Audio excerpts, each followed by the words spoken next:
Hi, Hi, Amy. How you doing? One I'm good. sec. How are you? Okay, fantastic. Great to see you. Ew. I'm so looking forward to this. Good. Me too. Okay, so I'll tell you what's going to happen. We're live, but Okay. we're just rolling at the moment to wait till people come in because it takes a Okay. little bit of a delay.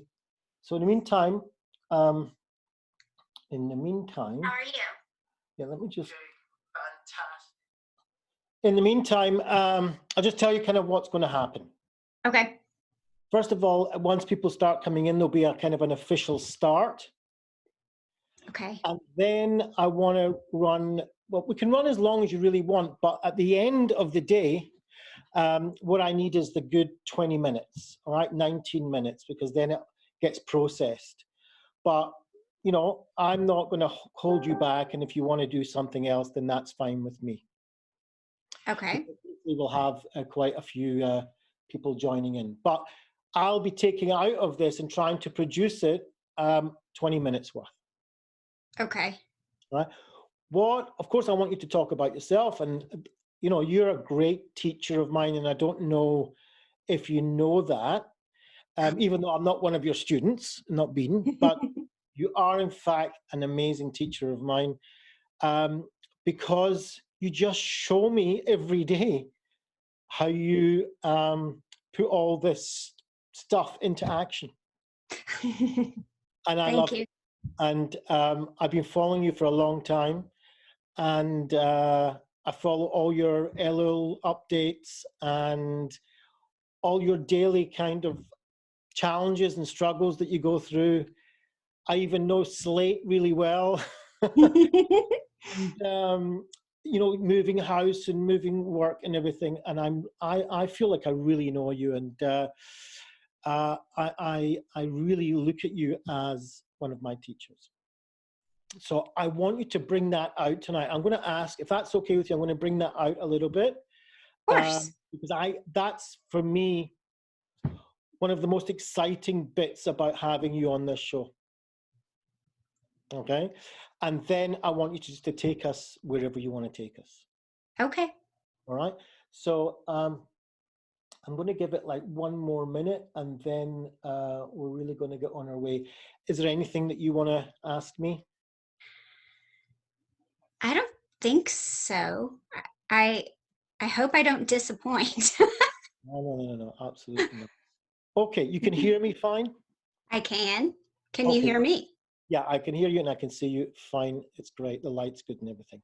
So I think we'll just get to it. Okay. All right. So that is, let me just see the time. So that's, oh no, actually, I'll give it another couple of minutes because I said to everybody 9 o'clock and I don't want to start early and then I thought I was late, but we're actually early. One more minute, 2 minutes, we'll Yeah. start. Okay. Okay. Okay. Great. Let me ask you, although everybody's listening, so just take that into consideration. Have you moved into your new house yet, or is that still kind of in the middle? Still kind of in the middle. We should hopefully, fingers crossed, be in by this time next week. Okay. Um, all that's left to do is cleaning, but there's a lot of cleaning to be done. Um, there was literally a hazmat team that had to be brought in. Wow. So the cleaning is not just like dusting and vacuuming, things that I would normally do myself. Yeah. Professionals have to come in and clean it up. And that process has been started, but not completed. So But all that kind of poisonous stuff is finished. it is, thank goodness, it is gone. What a nightmare. It was horrible, I absolutely I horrible. was like going through that with you. I mean, obviously not the same as you, but I was thinking, oh my goodness, one thing after another. It really, really was. Really was. I don't know how you did it. Amazing, really amazing. Definitely Okay, put my skills to the test. definitely did. And right, let's see if we can get something out of you tonight. It's 9 o'clock, and good evening, everybody, and welcome to Virtual Conference Live Talks with me, Dov Benyaacov-Kurtzman, and I have a major treat for everybody tonight. I've got a wonderful guest, Amy Murrell. I'm not going to introduce you, Amy. I'm going to let you do that for yourself because I couldn't do you justice, and I really want to for you just to give a few words about yourself. But beforehand, I want to tell everybody that you are, even though I've never been one of your official students, you are, for me, a great teacher. And I want everybody to know what that means. It's not just about the theory of ACT or doing some exercises or whatever. You, for me, live this every single day. And I think it's really relevant to what we're going through now with all this COVID-19, because you kind of live like this on a daily basis. I mean, you've published it, so it's not, you know, hopefully I'm not infringing in your privacy, but you published it yourself, and you have some sort of autoimmune disease. I'm not quite sure what it is, but you kind of live in a scary world every single day. And, you know, we're kind of new to all this, and there's a lot of fear out there and a lot of threat. And I couldn't think of a better person to come on here and teach us how you do it. So Amy Murrell, please, over to you. Okay. So I will definitely talk about what you are referring to and how I live my life every day. But first, for the people who don't know me and don't know me from an ACT perspective, I'll give a little bit of my educational history first. Please.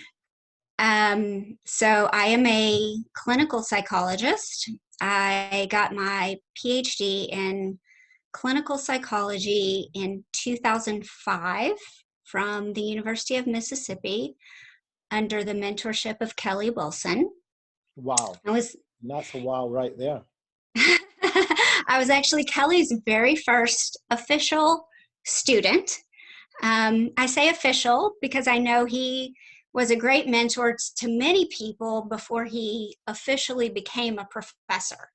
But I was Kelly's first official student, the first one who completed a PhD dissertation under his mentorship. Magnificent.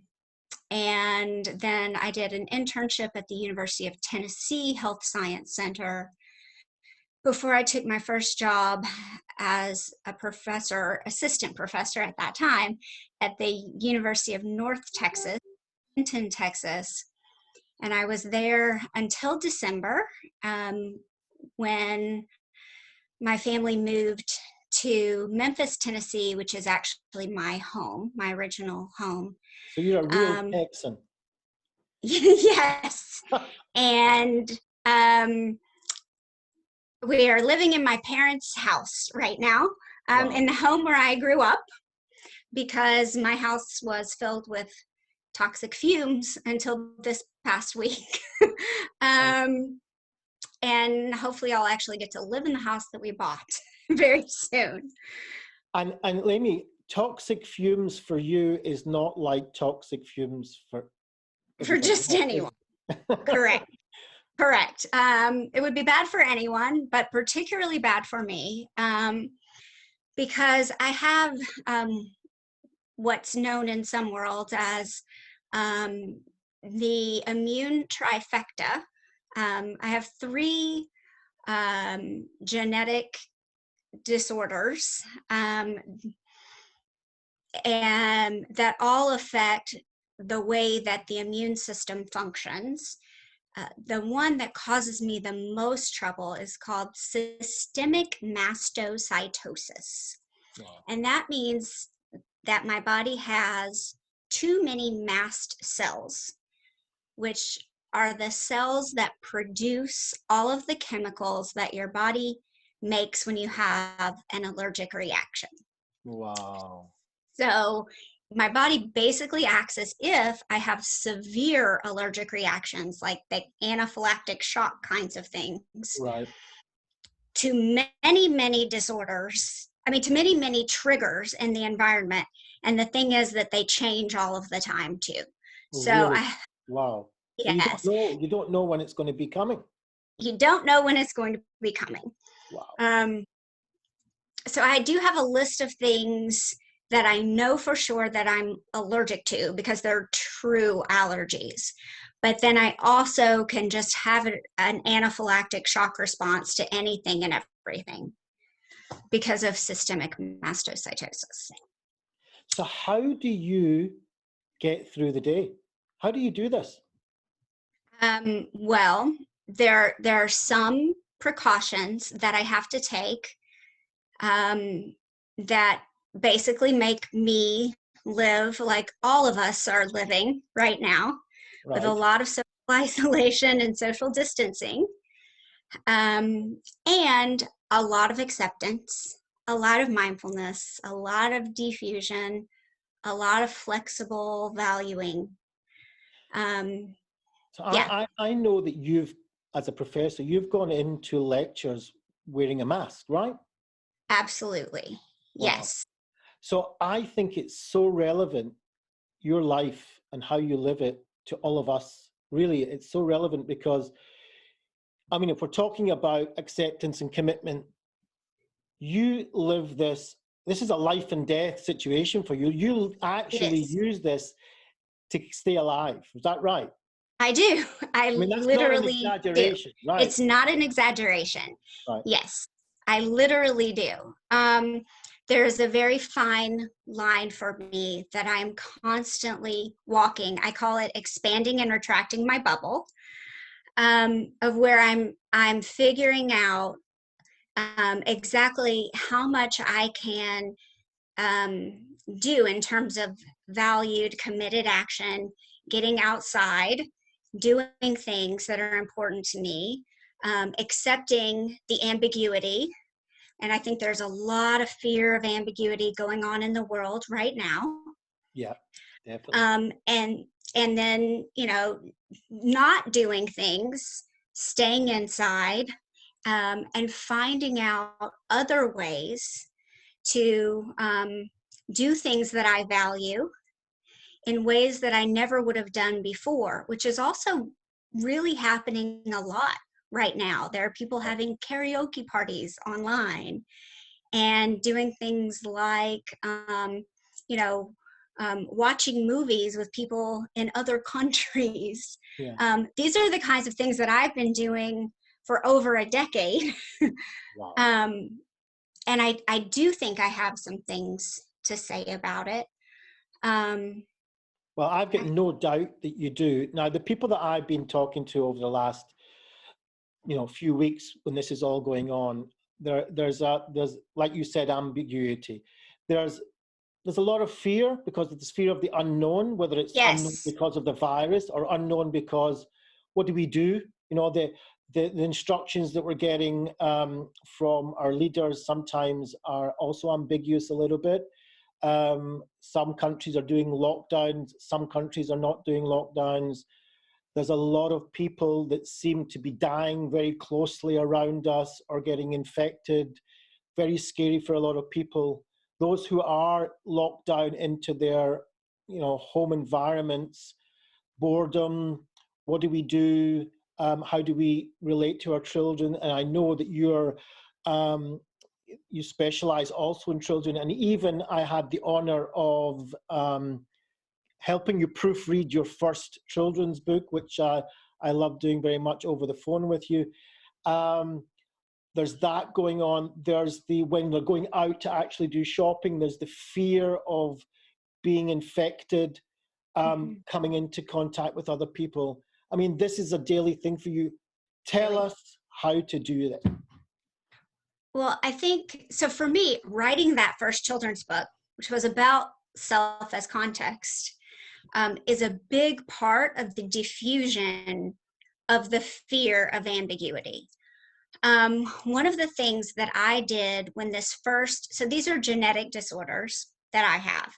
I've always had them, but they got really bad about 11 years ago. I just became very symptomatic about 11 years ago. One of the things that I did was start really exploring art,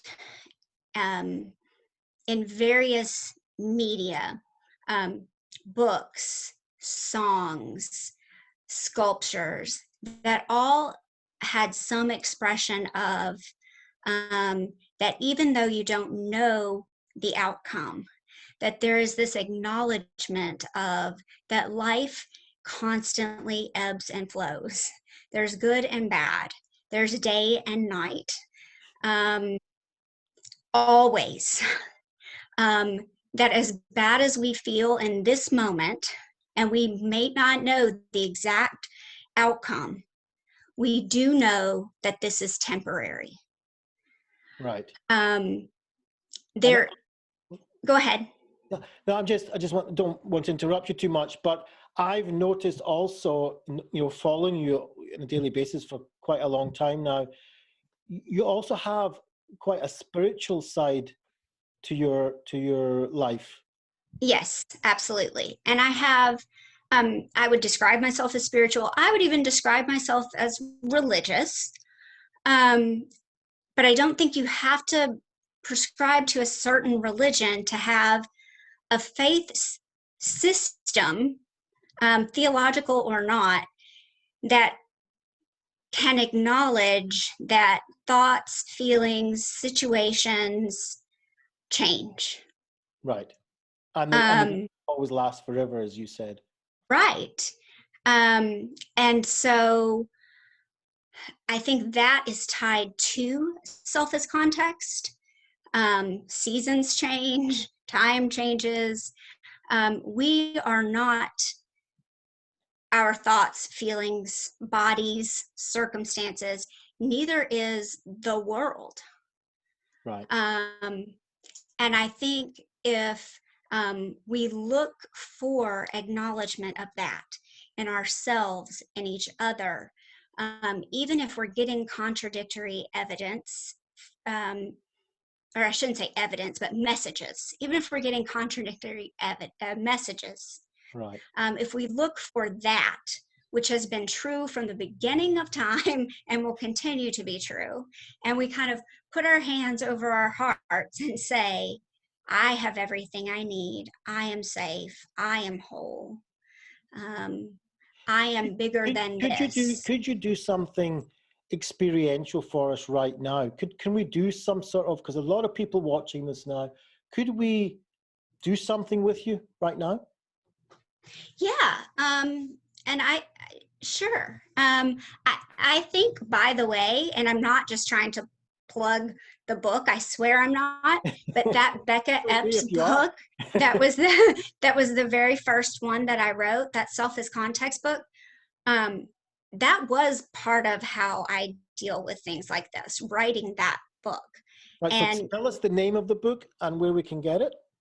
It's I See Me More Than One Tree by Shawnee Scientific Press. Okay. All right. And so what can we do experientially right now for everybody with you?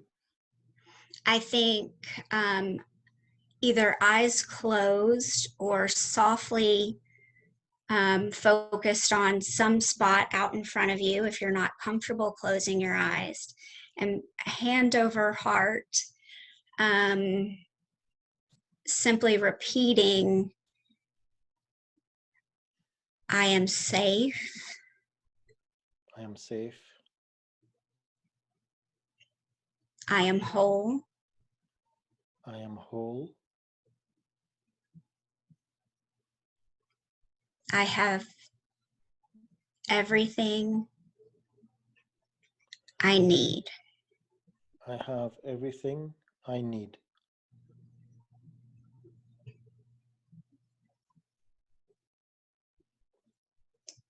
Go ahead and open your eyes. You know, Amy, that is, I've been doing almost daily workshops online, and one of the things that I've been trying to get over, and also for myself, but also for everybody that I'm serving, is the fact that when you look around right now, right this very second, you do have everything you need. And you are safe, because if you weren't safe right this minute, you wouldn't be watching this for a start. Right.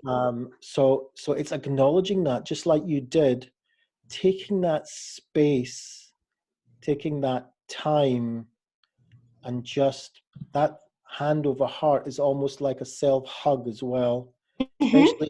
especially in this time when we're not allowed to touch another human being. Exactly. Well, and I think that's part of where it came from for me. There were months where even if I touched myself, Yes. the pressure from my hand would give me horrific hives. Wow. So the thought of anyone else touching me was just not even possible. And so honestly, that's where that came from. And that elicits oxytocin, just like, Right. So another, yeah, another yeah, person touching you. So even touching your own heart here right, elicits the oxytocin hormones that are going to give us that feeling of love, if you like, feeling of being right, held, right. feeling of safety Yes, that we all need just as human beings, never mind going through a crisis like this. exactly. I think that's beautiful. Um, what else can you teach us in the few minutes we've got left? Gosh, there had several things sort of jotted down. I think there are two things that I would still really like to say. Yeah, I think there are a lot of people who might be experiencing grief, especially people like the ones who are able to watch us right now, right, because there's this story like, well, I am safe. I do have everything I need. What right do I have to grieve? right. But there are a lot of people who are missing out on things that they normally would be experiencing that are really important to them, and they're angry or sad about missing them. And I think first of all, it's important to know that it's okay to be angry or sad, Yeah, even if you're not on a respirator in the hospital. um, and then secondly, I think what I learned is that it's very easy once you get restricted um, from actual physical, like going outside, to think that that means well, you have to be restricted completely in all ways. You can't do things that you care about, or it just becomes the case that you get restricted in terms of even your thoughts, your feelings, your intellectual curiosity becomes restricted. Um, and I almost had to force myself to learn flexible ways of being, flexible ways of valuing, flexible ways of thinking. Um, and some of it was as simple as just checking in with myself every day um, in compassionate ways, like we just did. Some of it was things like forcing myself to take up space in a room because I had literally become so constricted and restricted. right. Um, and it felt like there was nothing left for me to do. And I think I see that some, like people are just doing a lot of nothing. Yeah. And it's Uh, sending danger signals to their brain as well, isn't it? It's sending yes, signals. yes, right. And so as much as I see people doing things like these online free exercise classes, which is fabulous and wonderful, by the way, and seeing like even famous artists giving away their art for free and like doing concerts for free online, which is incredible. I've also seen a lot of people melting into couches Yeah. and not doing their work and complaining about how horrible it is to be at home with their families. And what would you say to Um, these people?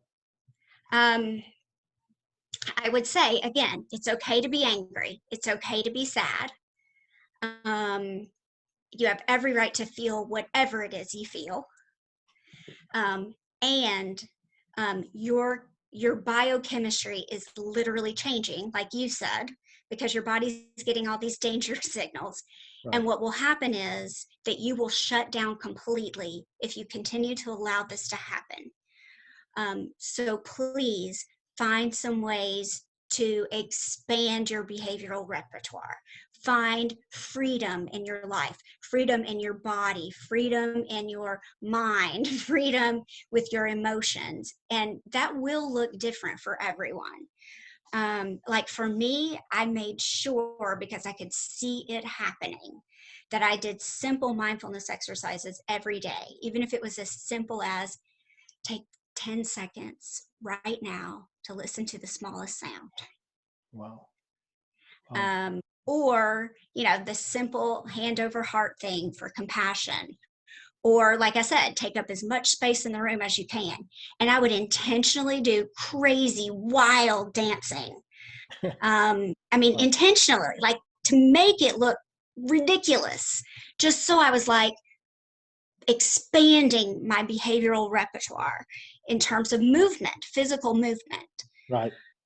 And I would do the same thing with like my intellect. Like I would write things that I knew were crap, but just so I would have something to shape up. Right. And I would encourage people now to do stuff like that,